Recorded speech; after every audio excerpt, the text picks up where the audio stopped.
નમસ્કાર આચાર્યજી, હું lady હાર્ડિંજ medical કોલેજમાં ફાઇનલ યરનો વિદ્યાર્થી છું.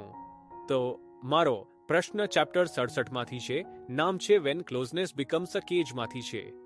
જો કોઈ વ્યક્તિ લગ્ન કરે છે તો આપોઆપ એ પરિસ્થિતિ નિકટતાની પરિસ્થિતિ બની જાય છે.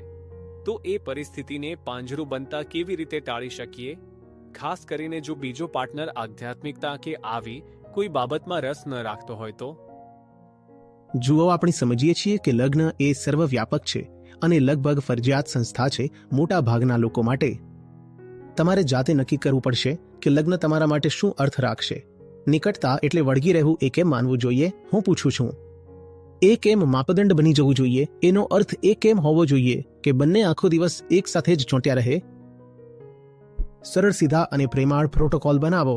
જો તમે મને ફોન કરો અને હું તરત જવાબ ના આપું તો વારંવાર રિંગ ના કરો.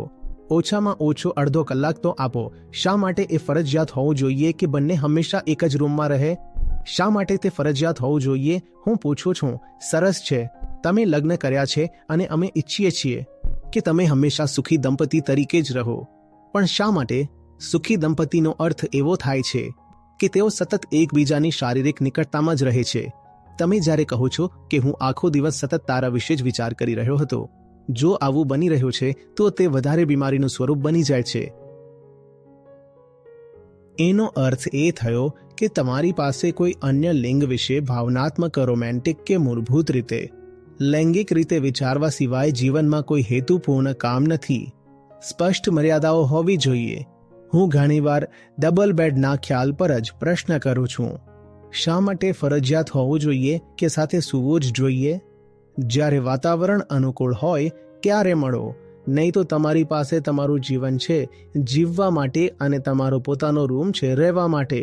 એક જ ઘરમાં રહીને પણ સાથે સૂવું ફરજિયાત શા માટે હોવું જોઈએ? અને ખરેખર કોને ગમે છે એ?